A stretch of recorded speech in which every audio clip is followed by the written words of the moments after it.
Good morning, heathens. Another day, another video.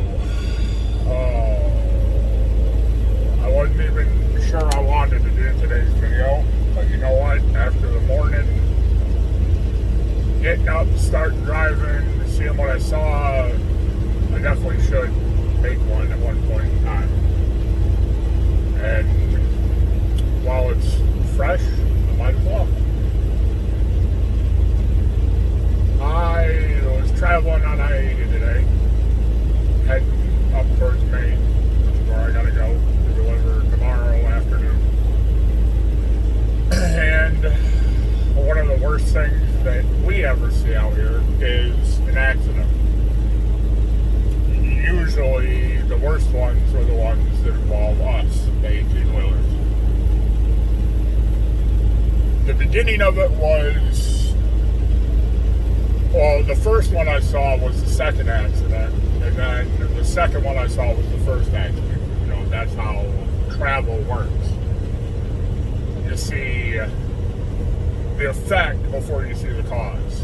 The cause was a truck burnt to the ground. There was like 3/4 of the trailer left, and that's it. Everything else was gone. The front of the trailer, the whole cab, sleeper and cab, was completely decimated. Like, it was right down to the frame laying on the ground. And I'm hoping, beyond hope, that that guy wasn't, broke down and sleeping, waiting for a repair, and his truck caught fire. I'm hoping that it caught fire while he was driving, and he got it off the side of the road and got out before it burned up, instead of, him being in it sleeping and burning to death, which is something that, well, none of us will ever know. You can look at news articles, try and find it, stuff like that, but a lot of the times stuff like that isn't put in the news. The news crews don't come out and make articles about, a truck burned down on the side of the road. That was the cause, the original accident. The effect is what bothers most of us more, because about maybe 500 yards in front of that was one truck sitting in the road with another truck smashed into the back of the trailer, because people don't pay attention to where they're going. There is no doubt in my mind whatsoever that the guy driving that second truck is dead. The way that the trucks are angled, he tried to avoid it. The one guy either slammed on his brakes or broke down, whatever, in the road, and the other guy did not see it in time and ran into the back of his trailer. The second truck was angled like he tried to drive off to the side of the road and didn't make it. So the first point of impact was right in front of him, like right where the front of my truck is. The front driver's side corner was where the impact occurred, to the back of a stationary object, and it pushed it right back to his trailer. Like, unless that guy dove across his truck and tried to get out the passenger side door at the last minutes of his life, he's dead.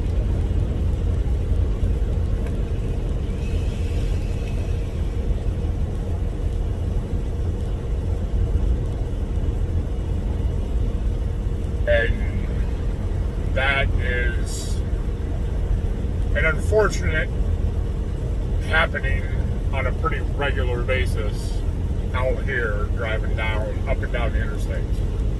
Most people don't drive nowhere near as much as a tractor trailer driver drives.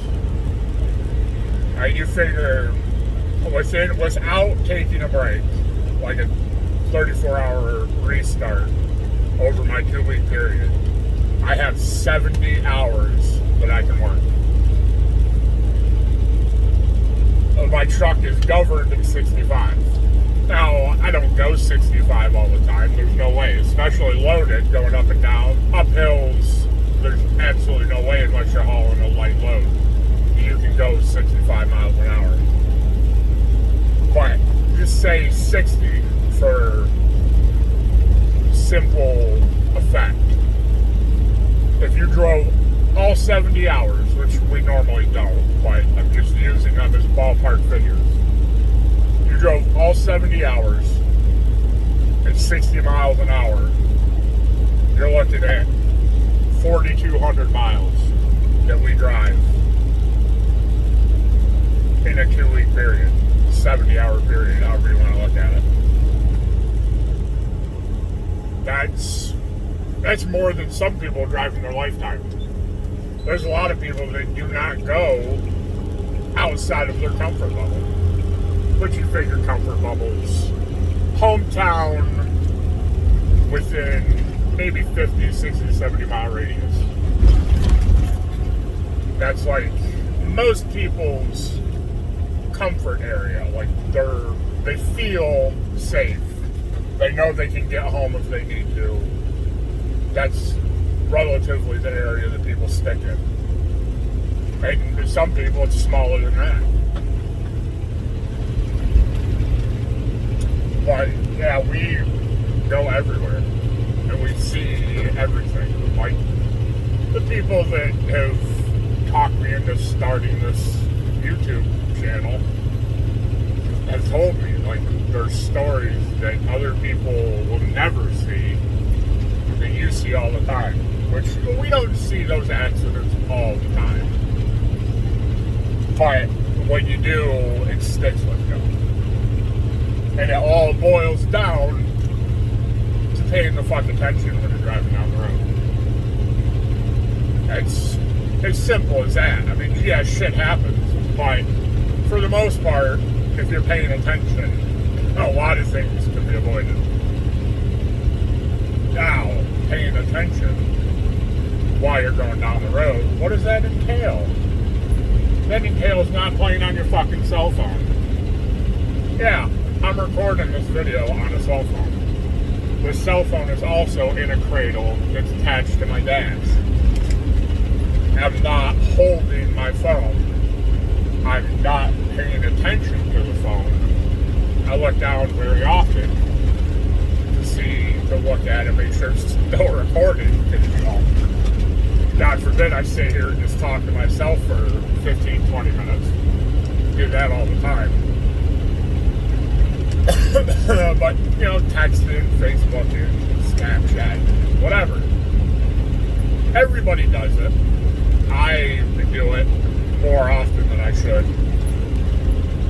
But there's a difference between, and I shouldn't even say there's a difference between it because it's all distracted driving when you're paying attention to your phone.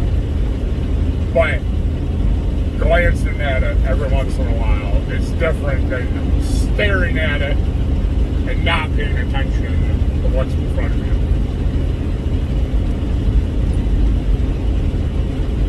Which is the main cause of a lot of this stuff that happens going down the road is people staring at their phone and not even realizing, hey, I'm driving a vehicle.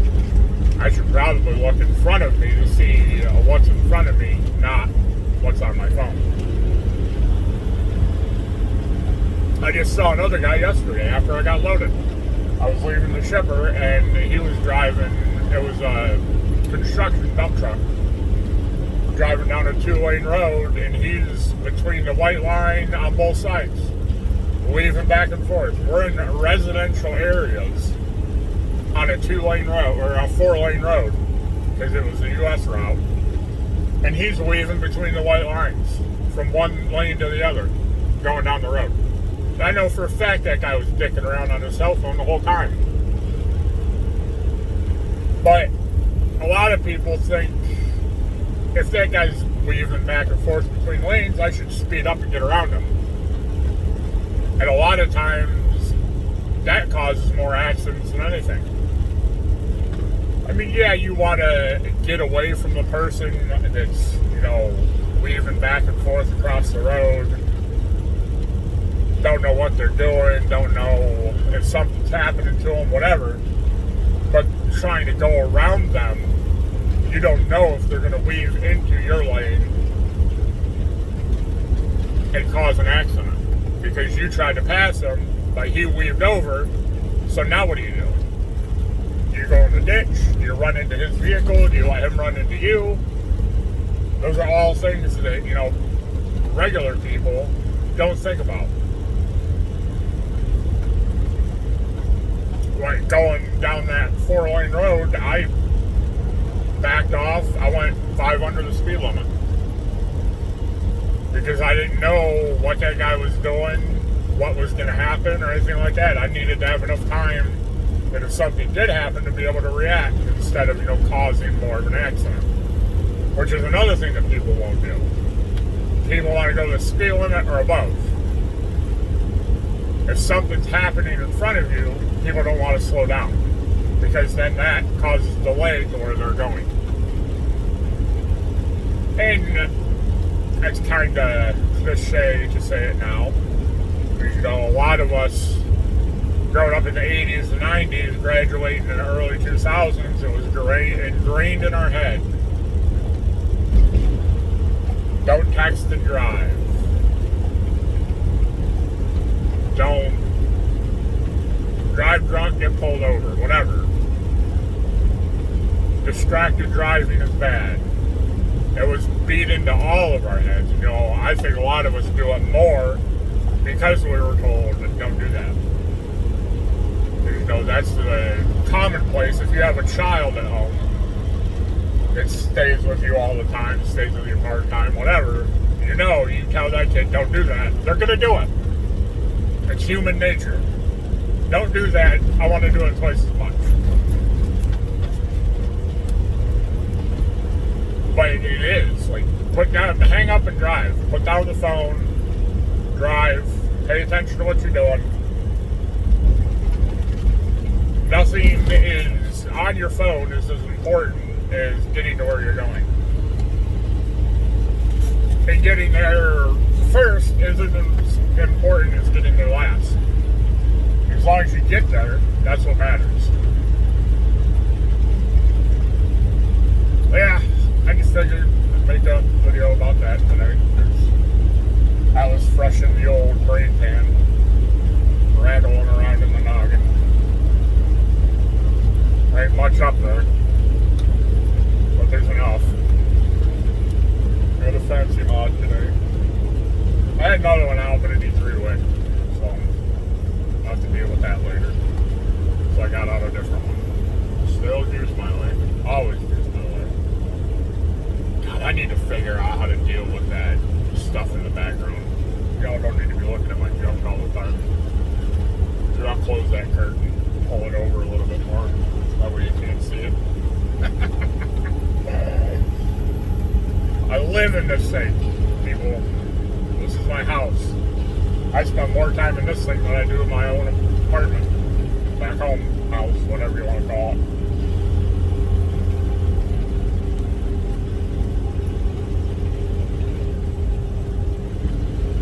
Spend more time on the road than I do at home.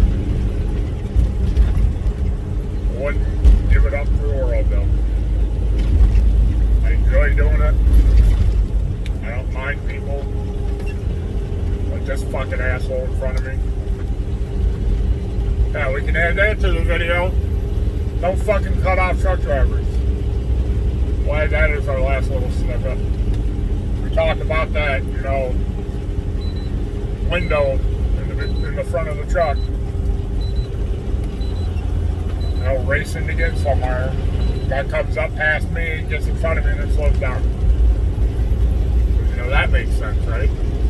You could have just waited behind me for another few seconds, and then you would have got to your exit. Wow. I'm after look at this video. I might upload it. I don't know yet.